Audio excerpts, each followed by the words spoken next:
Remember him. Sometimes you get that depressed thing where you go, I wish it was important to more people. I wish self-pity thing. Yeah, where I really want more people to. I'd be happier if more people knew who I was. Do you get that too? I just would be happier. What do you think? Because I get that all the time too. I don't. What do you think it is? What are we not doing right? How come I can't? I've grown to believe that I'm just not for everybody. What the hell am I going to do? I just had this conversation with Opie, man, and it's like I'm thinking that if I was a vegetable and I was a Brussels sprout, and I was going, man, I know people love Brussels sprouts. Yeah, I just have to get out to the people. But you go, you know what? People might not like Brussels sprouts, man. I might have what I have. I don't. I think because I see the laughter and the reaction from people who love me, and I never want to turn my back on the people who actually enable me to exist. That's good. You should hold on to that. Yeah, but I see their reaction. I see the people that I do touch. I touch them on such a real level. That I go, there's no way I can be this irrelevant in terms of socially irrelevant, in terms of numbers. Well, let's talk about it because in the sense that, because I'm the same way. I'm talking to Patrice O Neal. Like, I have real loyal fans. I don't have a lot of them. They're not, and they come out and I'm going to ask you, do you see the same people every single? Oh yeah. They'll come out 2 or 3 times. Some of them will bring me presents. I had a woman last night. I was in Minnesota. She came up and she said, before you did that joke, I started to cry a little bit. I mean, deep shit. And the podcast is helping out a lot. But when I start to think, it's like, why? How come I don't have a wider appeal? And I think it's because we got too much fucking heart. I think that when you do comedy that's honest, and you're taking an emotional risk, that means that's real discomfort there. That means you're not ending a joke with and now everything's good. There's someone told me this kid opened up for me. He's a fan of mine, but he's a comic, but he revealed himself to be a real fan. Yeah. And we talked, and I think he's been wondering. About you? About me, going, why? He watches I get that. And goes, why? Yeah. Because I think a lot of people feel there's people out there that go, if Mark doesn't do it, how can I do it? They need you to make it so that they believe that they can also. I'm in that category. They go, why isn't, they try to really go, well, why isn't Patrice this? Oh, and they try to go, oh, that's why. But really, there's a lot of people in the business who are terrible human beings.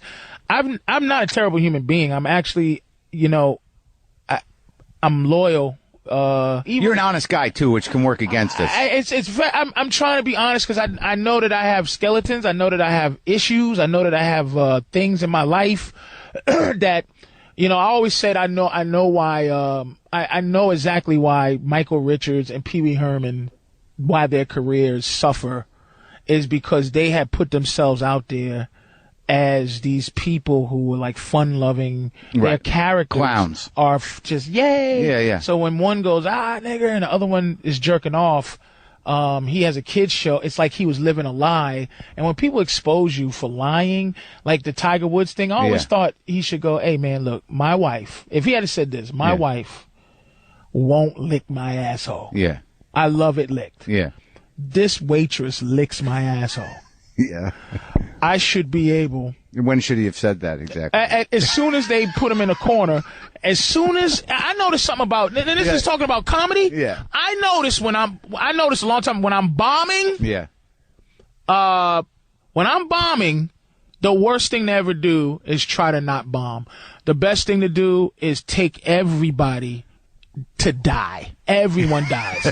I'm not dying. Yeah. You're going to die with me. Yeah. I'm not going to try to win you back because I notice about people, people are, when power corrupts, when an audience sees that you're struggling and then you're trying not to struggle and you need them not to struggle, they get worse. They don't get better to try to help you dig yourself. They want to put the dirt on your grave and watch you fail. So I go, well, guess what? You're going to watch yourself.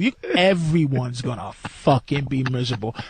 And when there's hecklers in the audience who are letting, and then I don't get mad at the hecklers. I get mad at the people. You're going to allow this guy to ruin our relationship. You know this is going nowhere. You know that I'm finished with him, yet you won't have him removed. You'll let this piece of shit fuck up you know what? You getting what you fucking deserve. You're letting it happen. You fucking weak people. You're weak. So you think this might be why we're not? I love honest shit, man. Yeah, it's the only way. But when you do that, have you ever pushed them? Have people walked? I used to walk because I do a lot of stuff about women. I generally don't like what women are. Which is what? I generally don't like living in a world where being what a man is a horrible thing, and no matter what a woman is, it's a wonderful thing. This is what they're doing. They are the society. They're bringing men down, and women are up. But they don't understand. Women are getting their cue from men. Meaning, so if you're a woman and you're going, I want to be the most successful whatever I want to be, you're looking at the most successful man. You're competing mentally with men. I want to get the most. Women aren't going, I want to be. Why don't women think in terms of the king and queen system? It's a beautiful system. The system is, if I'm a man, okay, and I see a fucking bum woman. A woman has nothing. She's dumb. Yeah. Fucking. If I marry her, she's now the highest level she can be. She's the queen. Mm-hmm. You can't get higher than the queen. Right. It's a great position. Right. It's the baddest bitch in the land. But the queen is the king's bitch. She can't. But here's the reverse. And this is why these dominant women who can't find happiness is because the queen in this system, if it's just the queen, right, and the Queen of England is the queen because her father didn't have any sons, so he didn't have a king to take her, so she had to, his heir was a woman. So now she's the queen with no king. When she gets married, that guy is not the king. He's the queen's husband who doesn't get elevated to his highest position. Right. A man at his highest position helps a woman be at her highest position.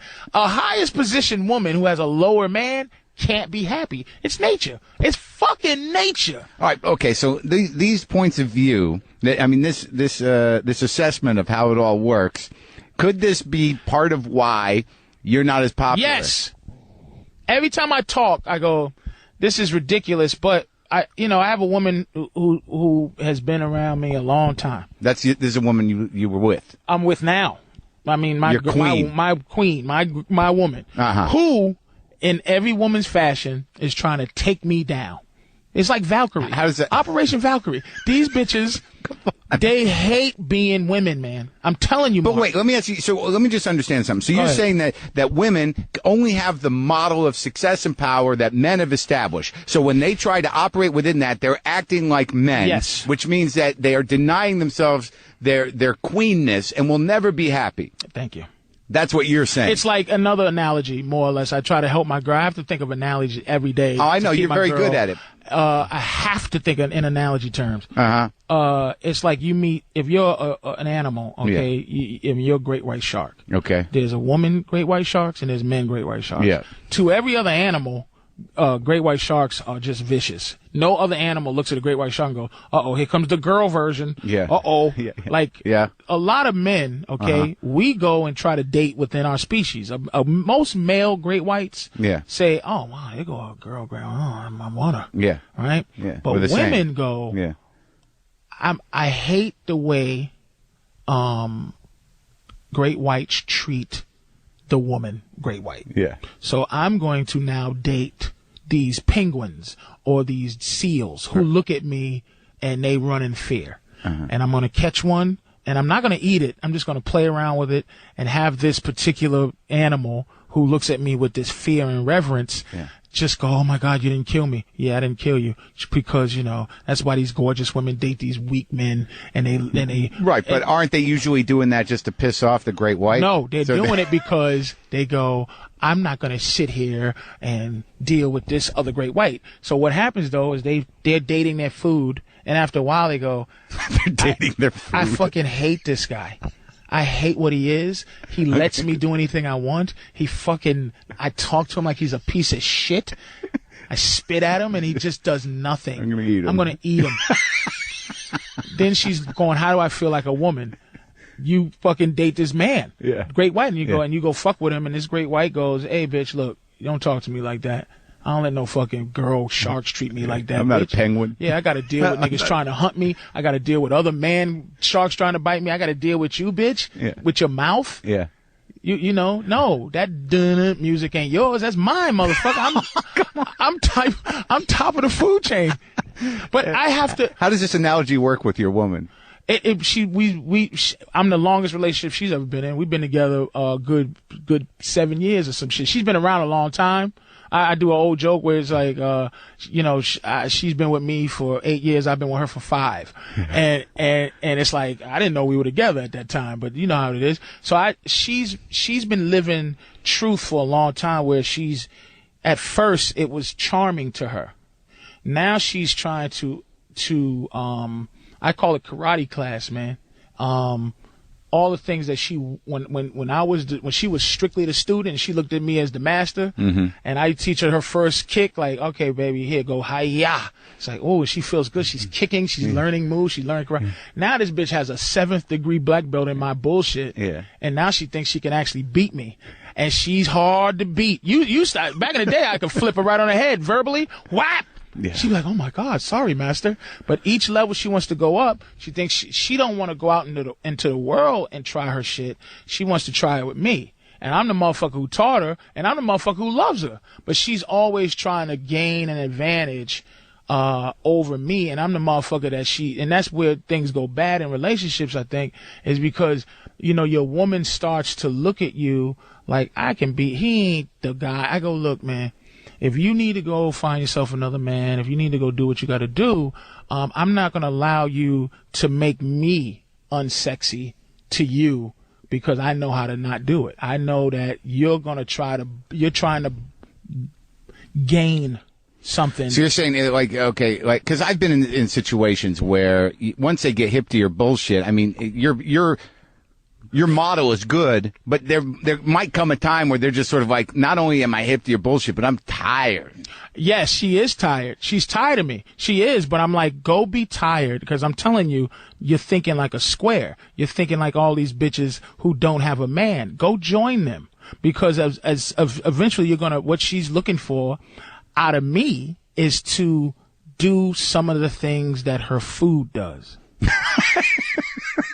Can't you just be like my food once or twice? No, bitch. No. Why don't you want to give her a little of that? It's not giving anything. It's I'm living me and you're living you. At some point, you got bored. See, we don't have... This is deep shit. I'm not sure it's right. It might not be right. It might be sophistry. You know what I'm saying? It might be some bullshit. I think it is your life. This is just, it's a point of view. It's not, it's a deep point of view, and it's been around for a while. I think it to be fair. It's a fair thing. But what about mother? What about that? Be a good mother, take care of your shit. That's inconsequential, man. I don't even think. Look, I'm gonna tell you how far. Do we have kids? Do you have kids? I want kids, but I'm having. I don't have any, but I would like some. I mean, my girl has a kid she came with, and what the wonderful thing now, I think. The kid lives with you? No, but I was gonna say. I look at people with kids and then I go, as a stepfather, quote unquote, her father's still in her life, she has a good father. He's not an asshole. It's just that I'm with her mother, so, and we get along. She loves me. I love her. Yeah. But the thing that's great is I really like being sometimes dad. I'm like, wow, if she had to be my kid all the time, I'd be like, hey. Yeah, but isn't there a different level of appreciation for that woman you're with and her relationship with her daughter that transcends this objectification riff that you're going on? The thing is, I never waver from this is my standpoint. My standpoint is a natural feeling. It's a natural feeling. It's nature. This is not a social standpoint. Like, okay, being a mother, I understand, a good mother is wonderful. I love, my girl's a good mother. She's a good woman. But I'm saying you're missing the part of me being a good father.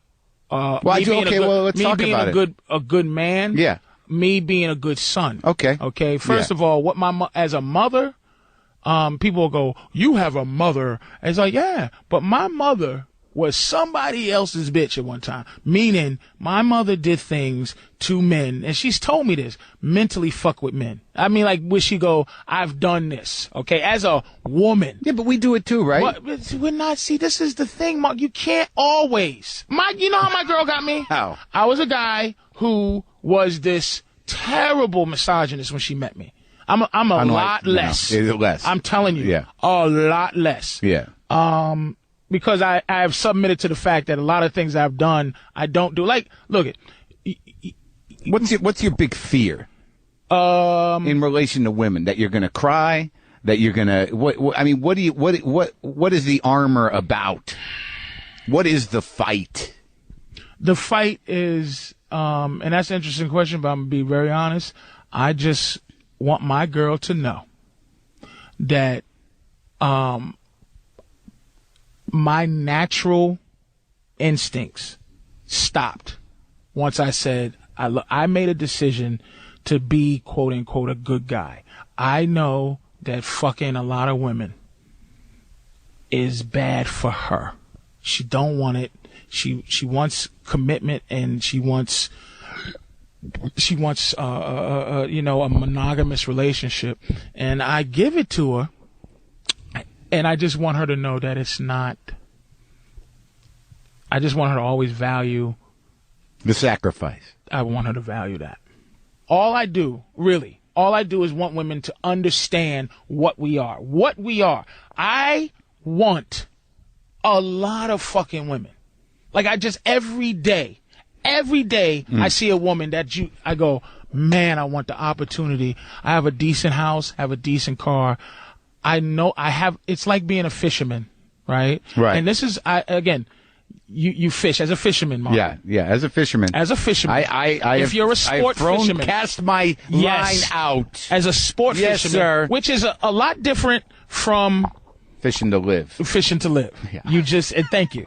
Okay, do you see how you get that context? Okay, now, you go out there and you try to catch this fish. Yeah. Okay? Uh-huh. And you do. Yeah. Okay? Yeah. Like any other sport fisherman, you catch the fish, you show it to your friends. Yeah. You take a picture. Yeah. You look at it. Yeah. And you throw it back in the water. Right. Now, your girl is in your life, or your wife, or anybody else who's a significant person in your life. You don't show her. Is a fish that jumped back on the boat after you threw it in the water. Have you worked this out before? Because you caught her, she keeps jumping back on your boat. Mm-hmm. And you're sitting there going, listen, you don't come out, because usually some fish get the idea that they swim back into the ocean and hope you come back again to catch them, or you got lucky enough to catch them. But the fish that's in your life was just flapping around your boat. She'd run all the other fish away, so that at some point you go, fuck, I just, listen, and then she goes, you go, look, my job is to catch you and throw you away. Then she's like, what the fuck, is that what I am to you? And as a man who has that dichotomy, you're just trying, no, I don't misunderstand. I'm not a piece of shit. Yeah. No, you're the last fish I wanted to catch you, and then, be the last fish. Then it's like, okay, good. Okay, now we're dating. So every time you come back, now, okay? Yeah. You go, okay, I got this fish. Now your fish goes, you love me. You go, yeah, I love you, fish. All right, now that you love me, why do you still have your boat? And why do you still have your pole and all your bait? So are you saying you want me to stop being what I was to get you?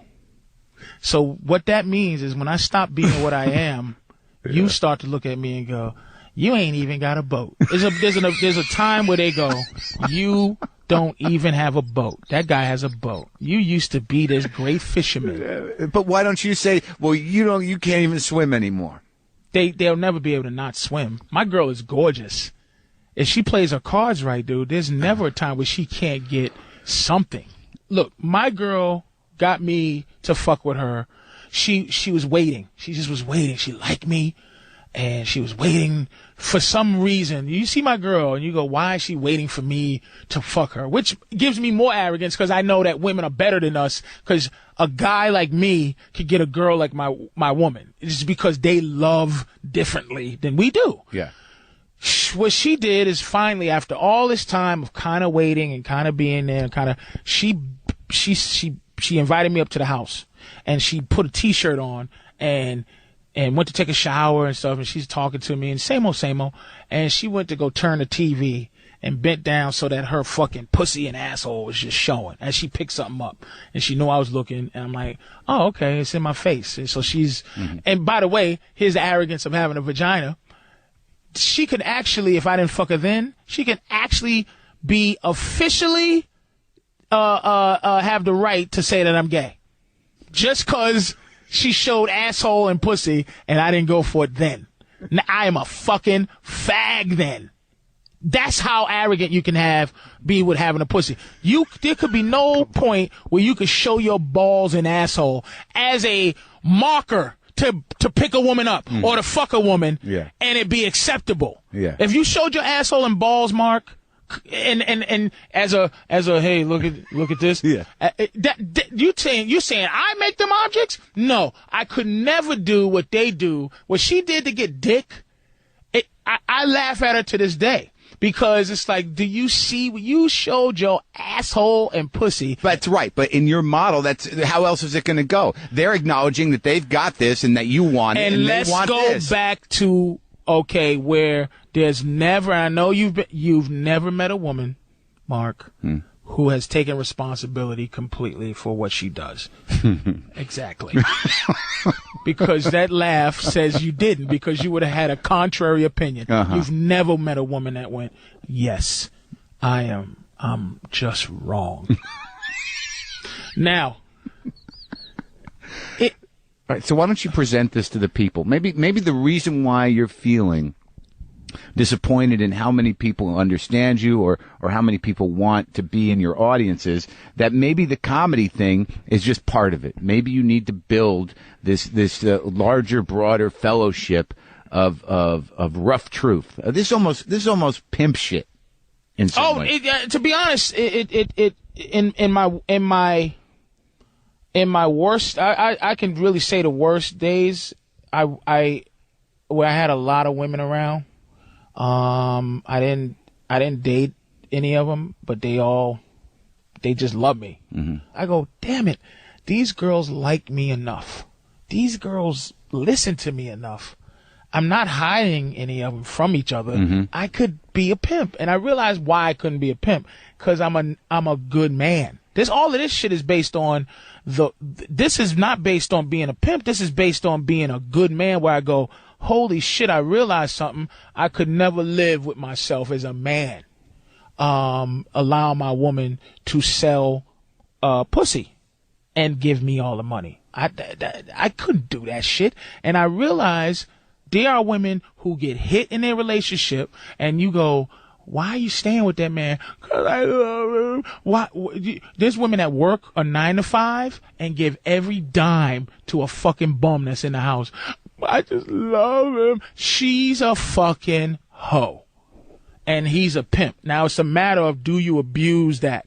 I don't abuse my woman. I just don't want her abusing me, Mark. That's it. I don't want her abusing the fact that I'm a good man. Okay. Well, now we've got that about, and I believe that you are a good man, and your system seems to work for you. I do, man. It's a hard system to sell out there on the road, because what you're saying, a lot of what you're saying, it may be true to a lot of men, but a lot of men aren't going to admit it publicly, and they certainly aren't going to sit there in a comedy room and listen to you say that and look at their woman and go, huh, that's us. Well, but I'm saying, like Lopez, I read this thing. Lopez got busted cheating. He got busted prostitute. It might be some fucking bullshit. Strippers, right? Right. Yeah. Pay for some pussy, supposedly. Right. But if you look at, if you look at a lot of the guys' wives, I mean, George Lopez, his wife she gave him a kidney. She's a fucking soldier. And as a man, if he cheats on her with strippers or hookers, as a man, there should be men that stand up, Mark, and go, okay, in the cheating world, he did the right thing. He doesn't have a side bitch that he has kids with. He's not keeping. He went and got these girls look better than my wife pussy. He's the most famous. And I'm paying for it, and it's not going to follow me home. Yes. But yet it followed him on the newspaper. And the computer. He's the most famous Mexican in the world. He's a funny looking guy, you know, and no offense. If he's honest with himself, bad skin, funny looking face. And there's some motherfuckers that will fuck him. And he should be able to fuck a little bit. I understand that. But, you know, the argument that works against that in your system is that women they're always going to be able to get another one. You know, maybe not as good as one. So you're saying that the power of George Lopez is that his shit is so good, that his home is so hot, that his money is so good, that he should be entitled to do that, and she should have to put up with that. No, that's what I'm saying. He did the right thing. He got right thing. He got caught. Okay. Meaning he could, in all reality, go, this is what's going to be like, bitch. Yeah. And she goes, George, shut the fuck up. You go, I'll give you a $2 million, and you can get the fuck out of my face. He didn't do that. He snuck to try, and again. Well, okay, so what do you think he's doing now? Now, okay, me and my girl discuss if this happened to us. I always try to put scenarios there. Sure. If she gets caught cheating, I said, I'll stay with you, but you get demoted down to where you don't want to be no more. Which is, you got no say. My girl got say. Yeah. But at one point, she worked hard to have a say. Mm-hmm. Do you think you should be doing that? Right. Do you think you should be, and not afraid or whatever, like me, mind your business, bitch, whatever, but do you think you should be doing that as my partner? Okay. I told her if I get caught, what am I going to get demoted down to? Okay. Mm-hmm. Getting a demotion means you get a demotion, actually. Meaning, what are you going to do? You have to leave me. But I'm not going to stay in your life, right? If I get caught fucking doing something that I didn't want to do and I hurt you, what happens is I'm not going to sit here and live an apology for the rest of my life. I felt the same way. I'm not going to sit here and have you hold me hostage and take away really what our relationship is built on, which is you think that I'm a great man. Yeah, this is an interesting point because this is something that happened to me. Like when my wife left me for me being an angry motherfucker, and whatever. You know, the reason she left, I understand. Mm-hmm. But the condition of the leaving was I want a 3-month trial separation to figure out what I want to do. So I was upset. I did everything I could to get her back on some level. And quite honestly, I've never admitted this before. Anger management? Well, I tried that. I tried it, and and I was upset. You do it for yourself, though. Well, no, I did it for her. No, I'm saying that's what you do. You do for yourself. When I knew, though, like about 2.5 months into this, I'm like, fuck this. I can't hold on to anymore. I'm gonna go fuck somebody. Mm-hmm. And I know I did that, but I waited almost 3 months. But after I fucked somebody, I knew I got to file for a divorce because I'm not going to live an apology for the rest of my life. Even if I got her back, I don't want to have to answer for that, and I don't want to have to live an apology. But you still could have got through that because, look, she didn't love me enough. She had some other dude. She had enough. But she got the other guy with the better job, with the better family, she better with more deal. money, that's what had happened. We don't even better deal. We don't even better deal women. We just like pussy. Is that a girl in the trash can? Let me see what she look like, baby. How you doing? Why are you in the trash can? We're not even better dealing them. I know. We're not. I can't. I know it doesn't matter. Being good to a woman for us is a commitment to ourselves. Okay. It's a commitment to the fact that we go, this is what they want, and this is what they think is the right thing to do. And we're decent people. We go, you know what? She's right.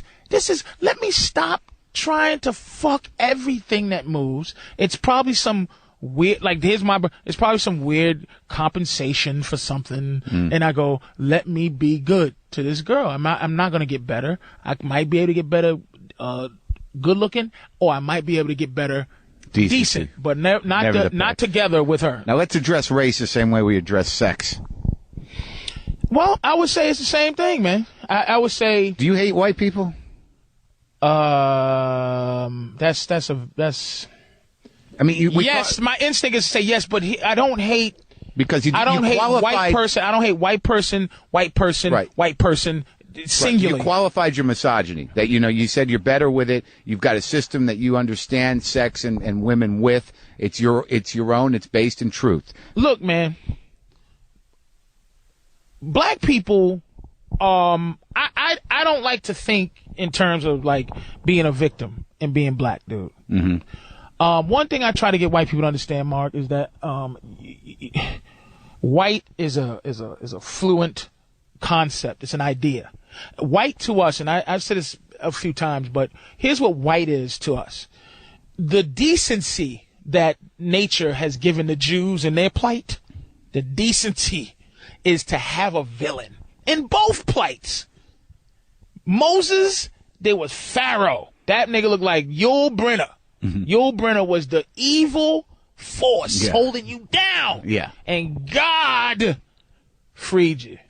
God said, no, Jews, you must go. Yeah. Okay? Thank God. Thank God. Yeah. Then it's the Holocaust. Mm. Hitler. He was a bad one. Hitler and his crew were after the war, it was against the law.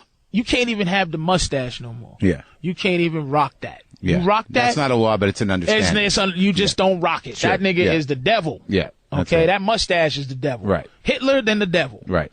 So what that enables you to do is move on. Mm-hmm. Enables you to move on. Okay.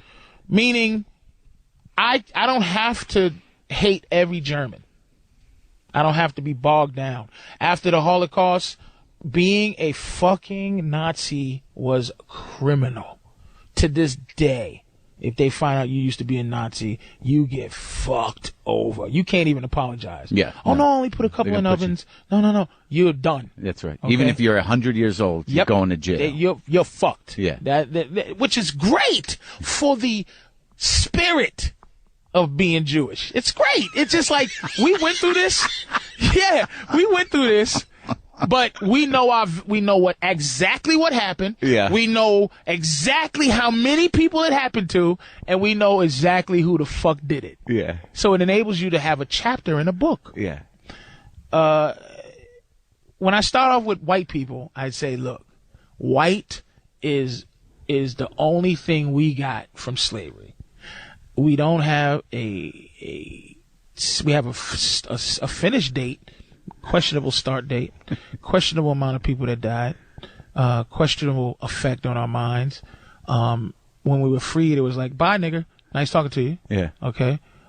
You've been living this way 400 years. Now we expect you to live wonderfully now, and what we did to you is not criminal. And the only thing left is your skin. So you have the skin color of the enemy. So every white person is Hitler's mustache, really. To my gut, all white skin is that. On some level. On some level. Really? Yeah. But you're not my oppressor. Like, so it's for me, when I say white, I hate that. I always hate it when I watch Geraldo Rivera back in the day, and used to have racial conversations. Mm-hmm. And the race thing would be, today on Geraldo, we're going to have a race debate. It's, Negro, John Negroin from Negroin University. He's been at fucking, Negropolis State. He has a doctor in niggitude. Yeah. Versus Troy, who thinks all niggers have sickle cell anemia. But what I think the sexism analogy is around the objectification, that people are judging just because you're black, and that black represents a certain thing. It's the thing of, when you get a black person that thinks that they have a white position, they're not nice. Black cops are really hard dudes. Black bosses are hard, because they have this thing where they have to prove something. It's inferiority to me. It's like, do I want white people giving me equal right? Like, what? It's so. Do I want a white guy apologizing for slavery? I think that I have a equality or a non-equality based on person to person fucking thing. And I think that black people have been put in a position where we have been given something that can be taken away. And that's after having been stolen and demeaned and dehumanized. Then all of a sudden you are given this? I think that the freedom in which black people have is it's in the context, man. It's conditional. It's conjecture. Uh-huh. It doesn't exist. Yeah. It's a made up theory because it's based on love that we don't have for whatever reason that is. Whatever reason, I think black people are kind of like Sylvester Stallone at the end of First Blood Part 1. Yeah. You ever see that movie? I don't think so. You never seen First Maybe Blood I Part did. 1? I can't remember it's shit. Fucking not operating at your level of intelligence. No. You should have saw that fucking movie. I'm sure I saw it many times. What happened? The scene is this. At the end when he goes, yeah, I just want this country to love me as much as I love it. He was this Vietnam guy and he's ranting about why does the country hate me for doing what I was told to do. In Vietnam, right. Black people, I'm not speaking for all black people, but I feel that way. It's like, why the fuck do you hate me, motherfucker? Black people should be flying shit in the buildings all day long. We should be insurgents. We should be killing white families, but we're not. We're not. We're fucking good, man. And we get treated like dog shit. And we're always trying to figure out, how to get white people to fucking, and like a lot of white people, I got that fucking monkey on my back where it's like, don't fucking, if a white guy goes, you're very, shut the fuck up, nigga. I don't need you to fucking validate me, bitch.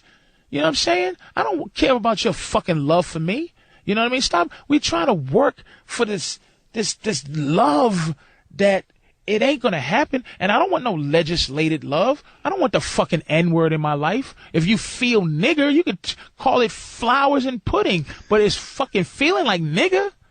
So the N-word, I gotta listen to the N-word describe a word that I've never even heard before the N-word was exist. I never heard anything where I go, okay, put nigger there in place of that word. But the N-word was invented so that you can say nigger somehow. So you found a way to fucking say nigger. And I never heard nigger like I hear the N-word to describe nigger. It's some tricky horseshit. It's shit I learned in Boston. It's shit that I want all black people to learn. It's passive aggression. It's what do you call it? It's covert racism. How the fuck do you have a fucking racial conversation with somebody, right? Yeah. Who don't admit that they're racist? How the fuck can I talk to a white person and go, you believe in racism? Yep. You believe that there's unjust things happening or unjust things happening to black people, Mexicans all over the world? Yes. Are you racist? No. Racism is like Bigfoot. Like, we know it's here. I never seen it. Only racist I see is fucking this asshole with a sheet on. But there's no functionally intelligent fucking guys who walk around and go, I hate niggas, I hate spics, I hate chinks, but they're liars, man. It's like we're not going to heal this thing until two things. One, black people got to stop lying about how we feel, and white people got to stop lying about how they feel, and we come together and we discuss it, because this shit ain't going to stop until black people find a way to forgive this country for what it did. It's a aching, that's the anger, to forgive the country for what it did. And without white people's, this is how deep white is. Hey, when'd your family get here? Got here in 1906, first person straight off the boat from Italy. And now I'm calling you a nigger like I'm better than you. Are you serious? My family's been here since 1619, bitch. making this country wealthy because it's got free labor. It's just collecting money. Are you fucking serious? And we get a hard time, and you get here, your skin's white, and you treat me like shit? You motherfucker. You're telling me, though, that growing up in Boston, you never personally experienced overt racism? Overt once. Just twice. Once. South Boston. Right. One time that affected me. When this kid, it was a summer camp, I think I was 10.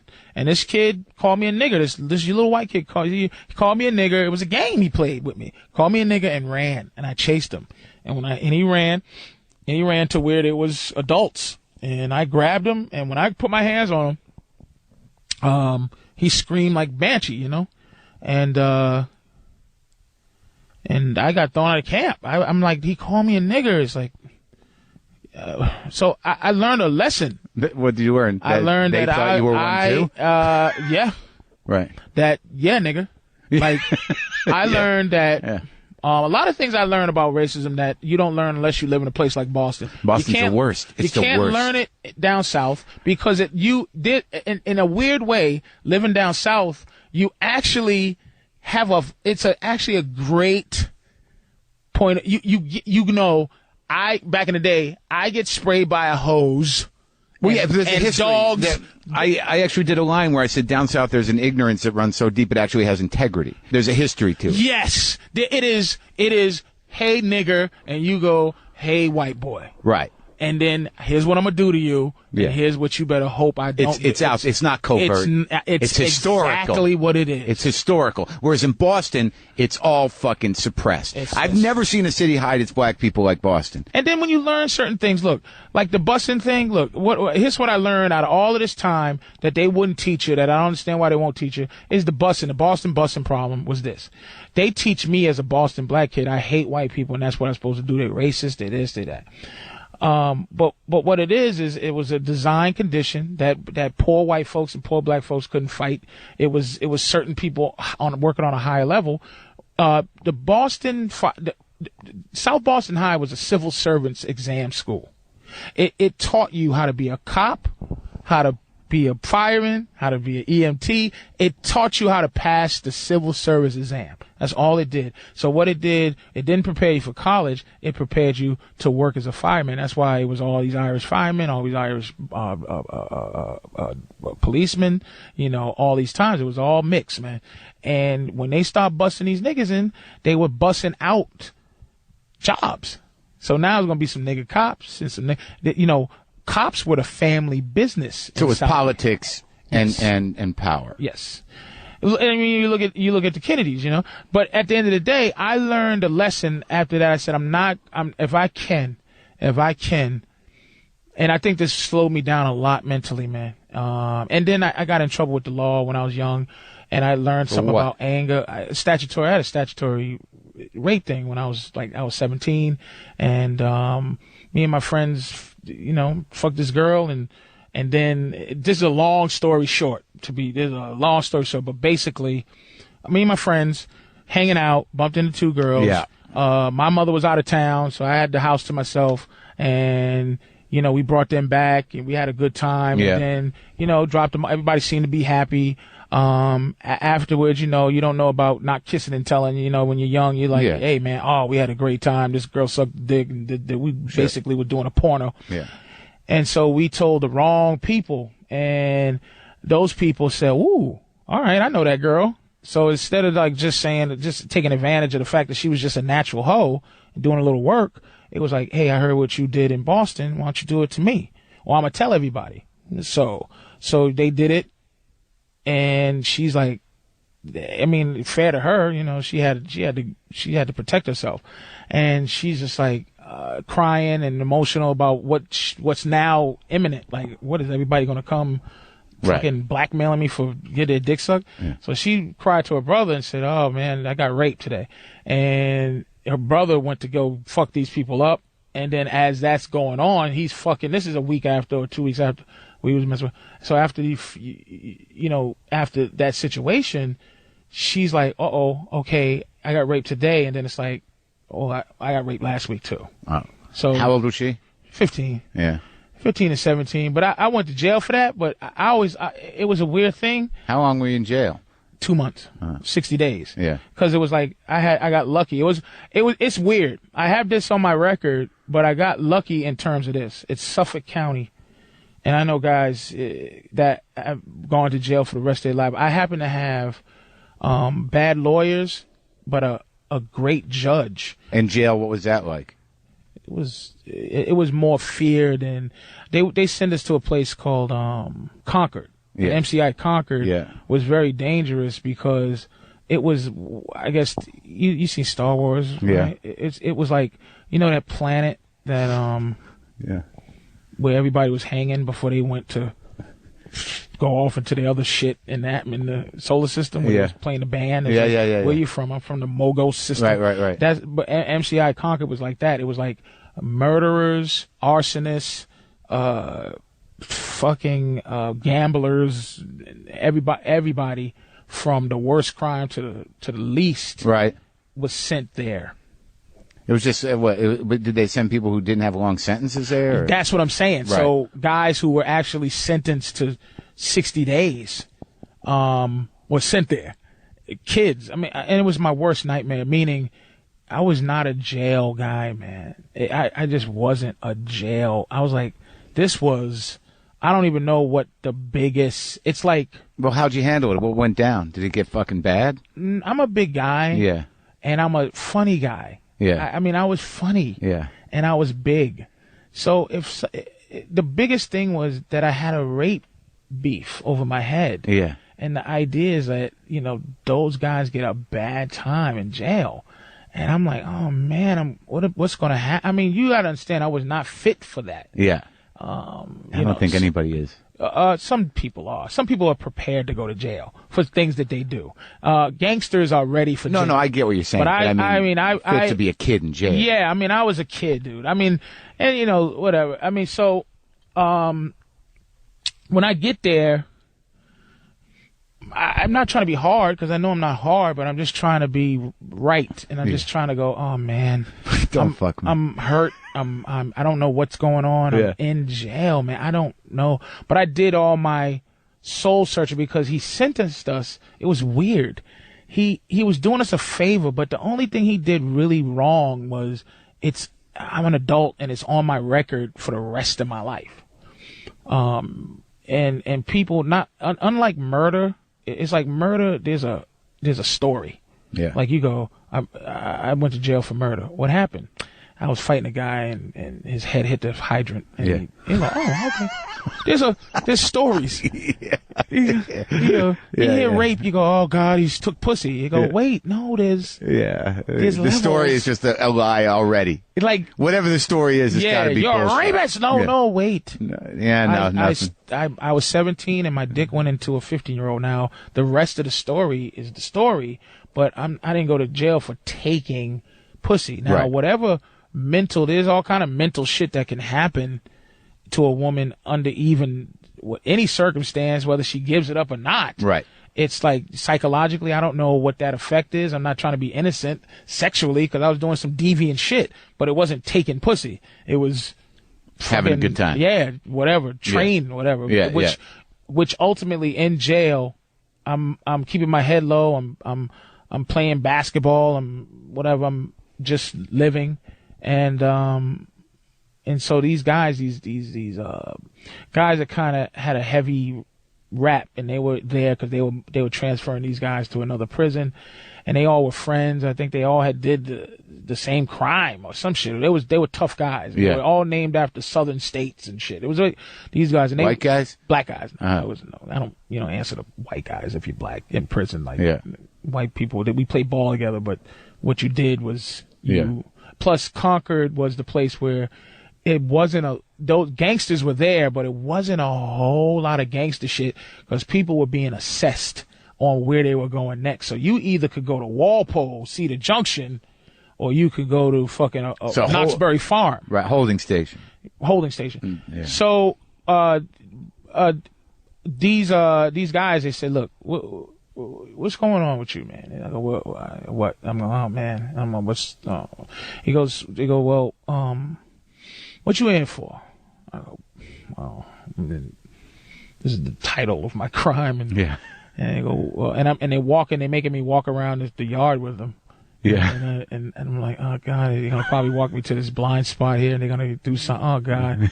They go, no man, talk. And they used to call me Heavy D. Yeah. And Heavy D, hey man, come here, Heavy D. Let me talk to you for a second. So it's like 4 of them. Yeah. And we just walking around the yard, and I go, well, I did this, and this happened, and then the boom, and then the boom, and then they go after like 2 walks around. They go, you in here for pulling a motherfucking train? You in there? I see. And they go, everybody in this motherfucker did that shit, and you in jail for that shit? You in jail for doing what motherfucking niggas do? And I go, and they said they gave me a pass. They go, look, don't let me ever hear you locked up again. I said, thank you. Ever since then, life got better. But then I had a friend, life didn't get better because the nightmare of jail got to him mentally, and he never could get out of it. He wouldn't take a shower, and who, this guy? My co-defendant, as they would say, the my kid? Friend, my best friend, one the of my 15-year-old, or the other guy? There were 3 of you? It was 2. It was 5 of us. 5 guys, 2 girls. Yeah. Okay, and the other girl didn't put up any. Right. She didn't put up any charges, right. and it was whatever. So your friend, my friend, and they would call him my co-defendant, Yeah. And he thought he was going to get raped in the shower every day. Every day was rape in the shower. He couldn't. When he was there?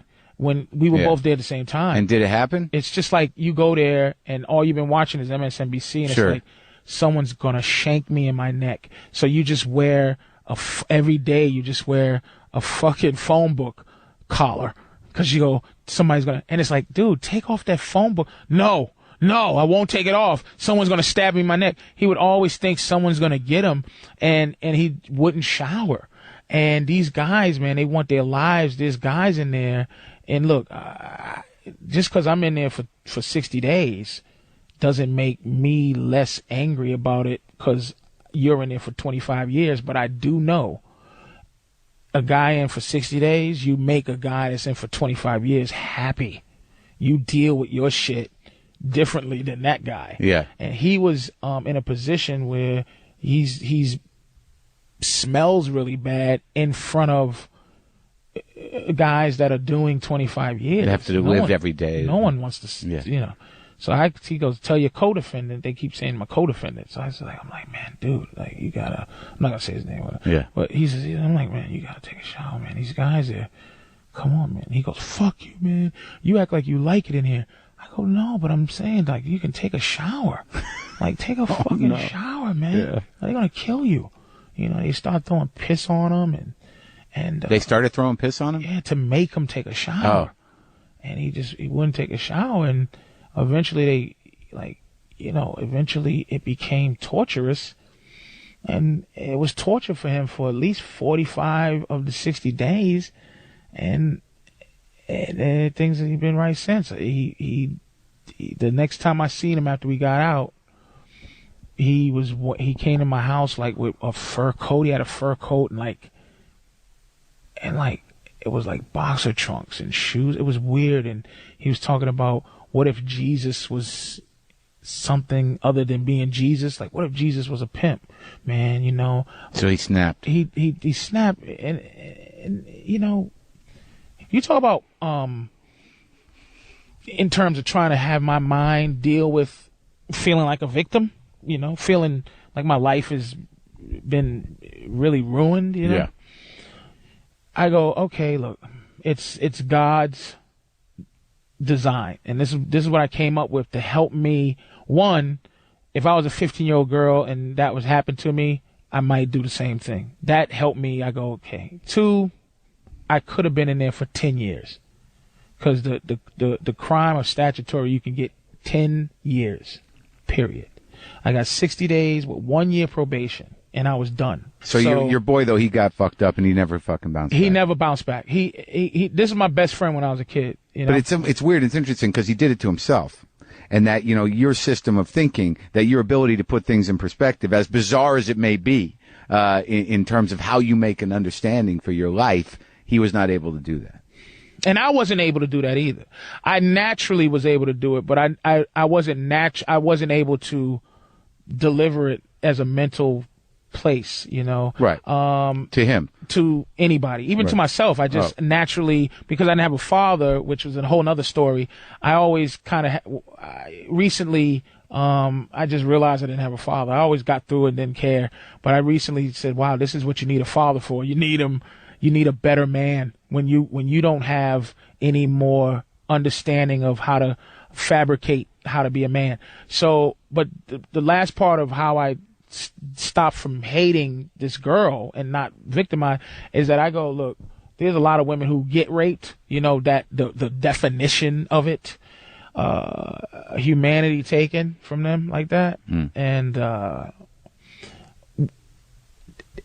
think that it's God's way of evening out, meaning if women have to walk around and live the idea that a motherfucker might jump from behind a bush and with a knife to the neck and say, give me your pussy against the wall. God has to even it out by saying, some of us will get charged with rape and didn't do it. So essentially in the theory of balancing out, I got raped because it's like, but I was involved. It's not like I was just walking on the street whistling and a bitch just go, he raped me. Yeah. It's more or less, I didn't take pussy, but I got in trouble and have that word attached to my life. Yeah. And I could have, if they wanted to take it to that place, possibly they could have just been like, you took it. We think you took it. I was lucky that it was statutory and basically I got through life and I didn't have to learn any more lessons. Yeah. But I'm still kind of living that thing for the rest of my life. But for the rest of a woman's life, it follows her. If that happens to her. If a rape happens to her, so I know it seems crazy, but I'm saying it's a balance of what can happen to me as a dude, like a woman. God didn't make it so a woman could jump out of bush and go, "Give me your dick," against your will, and you not laugh. Yeah, it's the only way we can see how serious it is. you know. But it's interesting because it provided you with a little insight and some sensitivity to women. Absolutely. Dude, when I talk shit, let me tell you, man, ultimately, I love my mother, man. I love this is so condescending. The shit I say about women is based on how bad I feel for what they are. It's a sad creature. They bleed every month. They sit down to pee. Like, how vulnerable do you feel when you sit?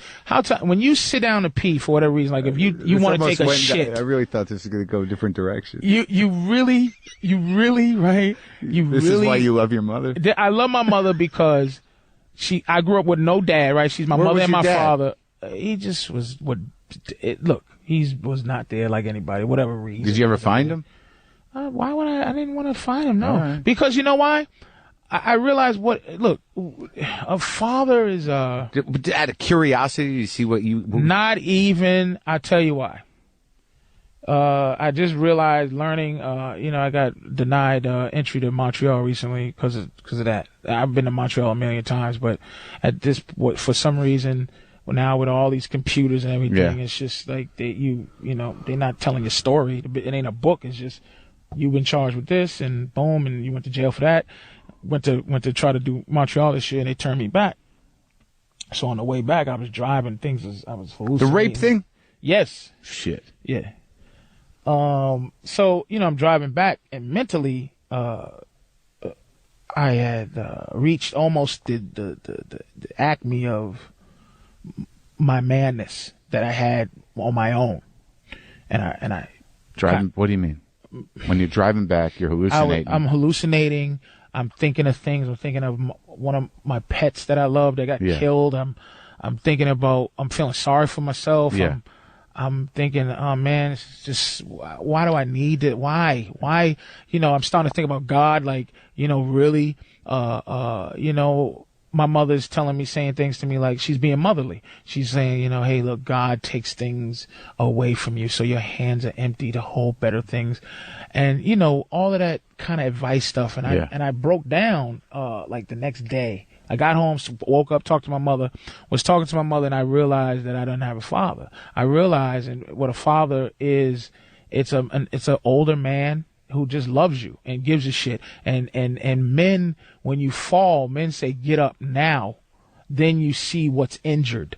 But a woman, my mother wants to heal me, stay down, check your wound. Let me see what's injured. Then let's get you up. But let's make sure you don't get up first, because if you could be hurting more if you get up now.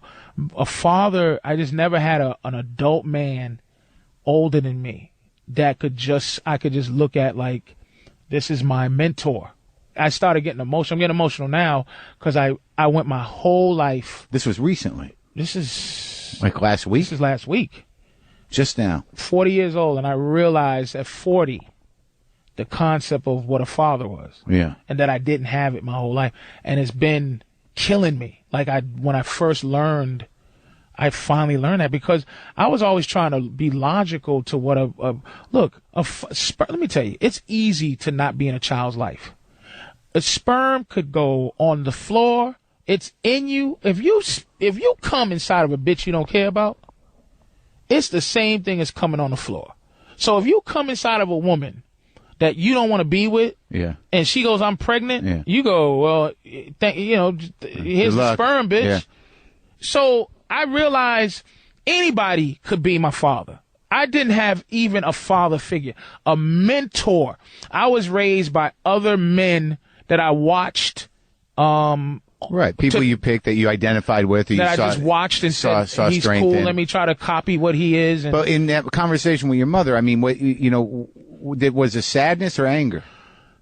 I mean, it was sadness for her. It was sadness for me. It was sadness too, because I have a lot of issues with God. I really desperately want to believe in God. I desperately want to believe in, and I go for what I want out of life. And I know this seems like bullshit, but I just want, I'm the only one in my life of people that can, unless somebody hits a lottery, I'm the only one for about 7 or 8 people that could help elevate life, because I'm in show business and I've been in it 18 years.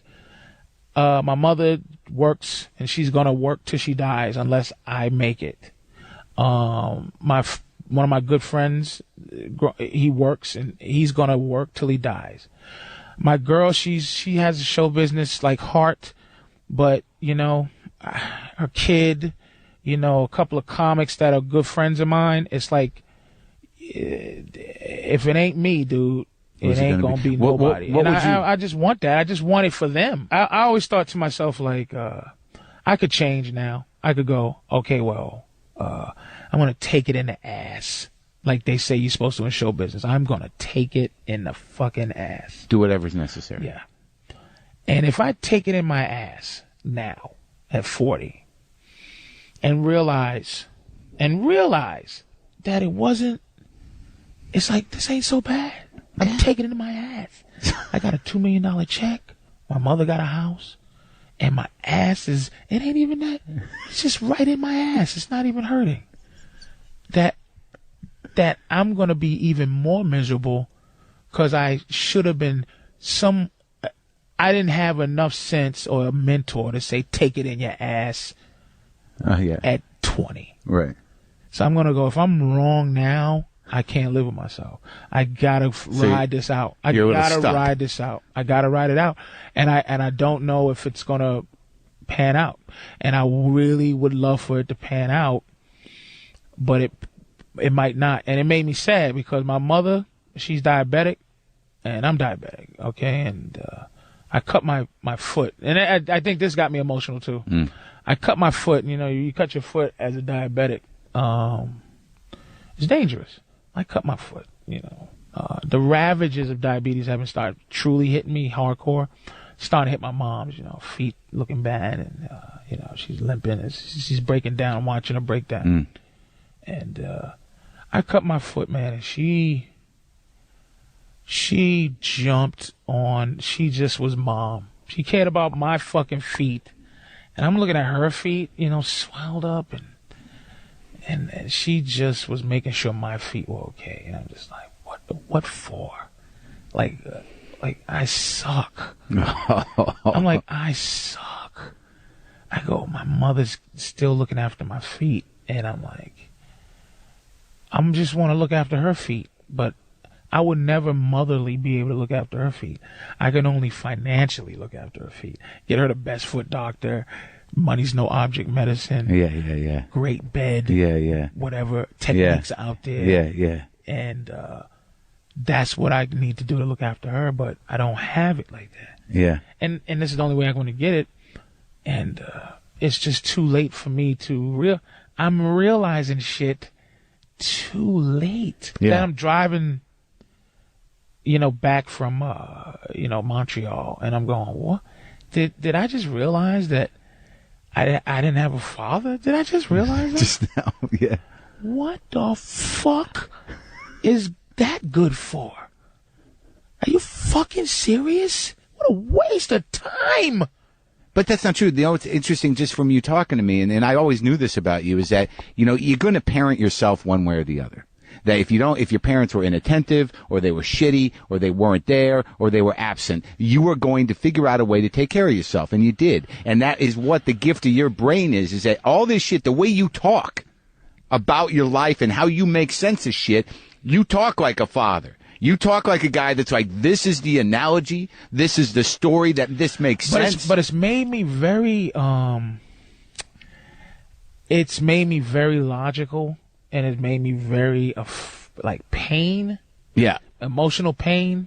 Mark, this is where we are stripping down the animal part as opposed to stripping down the psychological part, because remember, dude, I've already stripped myself down. You strip yourself down because you do too much thinking. So meaning you look at yourself, and if I go, you're a this and a that, Mark, you go, was that supposed to hurt me? Because I already discussed that with myself. I am a this and a that. What are you going to do? It's still going to hurt me. It'll hurt, but you'll go, I don't want to hear it. Yeah. I don't want it affirmed. Okay. But it's going to, you're self-aware. There's a lot of people aren't self-aware. Yeah. They're they're sociopaths. You know, I'm telling you, I wish I could take it in the ass. I tried to take it in the ass in 98. And I realized taking it in the ass hurt my heart. Yeah. I wish I can steal jokes and buy my mother a house based on the fact that I stole not only jokes. It's not like you stole knock jokes. You stole essence. You took it and there's no justice. There's nothing in this game of virtue. And I've only heard one story ever of virtue that paid off was Chaz Palminteri, where people were interested in Bronx Tale. They wanted to do Bronx Tale, but he said, I want to play the role he played. He played the gangster. Yeah, the gangster. I forgot his name, but in the movie. But he goes, I have to play this. And people go like, I'll buy this script for $100,000. He's like, can I play the? Nope. $500,000. I bought it. I just want to play the. And he went into the bathroom. He said, man, it's just maybe I should do it. And he stuck to his guns. And De Niro, he goes, I just want to play the game. De Niro goes, play him. I'm going to play the bus driver. I just want to see this movie made. And it panned out. But it's like, is that like the lottery? Meaning he hit the righteous lottery, and everybody else is trying to scratch the righteous lottery ticket. And a little bit of luck, right? You know, and I'm like, you know, I just want to. I don't want to be wrong forever. I just want to, you know, look. I think in this business, you only got about 4 or 5 times to get on the amusement ride. I know. Yeah. Maybe. Yeah. I think I've been on the ride twice. Yeah, maybe. And me too. And when you get off the ride, you got to get back in line and go, if I want to ride this ride again, I got to stand in line. It's a long line. And the thing about the roller coaster is it's interesting. It clicks up. The click up is just great. Like, you're like, I feel it. Click up. Yeah. I feel it. People are excited. Yeah, they see me. They see I'm clicking up. They see I'm on the come up. They feeling good. It's feeling right. And then when the first time you're on the ride, you go, okay, what do I do? Then you go, wee, and you hold your hands up, and then all of the money flies out your pocket, and then everything's gone. When you get off, you go in the ride, and then it does that last little stoppage thing, and you go, everybody off, and you go, oh shit, and then there's a long line to get back on, and then you're in the back of the line going, this fucking ride ain't even that great, and you're like, that was it? Am I standing in line? And then you go, okay, my second time I'm going to get in line again. I'm going to make this ride better for myself. Yeah. Click, click, click, click. Okay. And then, now you got a pilot deal and it clicks up and you go, at the top and you go, this time I'm going to put my hands in my pocket and I'm not going to enjoy the ride as much. You go down and you're not going to wee. It's just air holding on to your money. Hold on to your money. Then you stop again and it's just like you got a little more money, but you didn't have any fun. Now you're in line again. Waiting. And you're behind a fucking cocksucker. Who's doing your act? You go, can I get in front of you? You fucking cocksucker. And then, I don't know, if I get on the ride again, dude, I'm probably not going to get back on, but I'm waiting. All right. Well, let's see if we both get on the ride. Thanks for talking to me, Patrice. All right, man. Rest in peace, Patrice O Neal. You are loved, and you will be missed, and you will be remembered.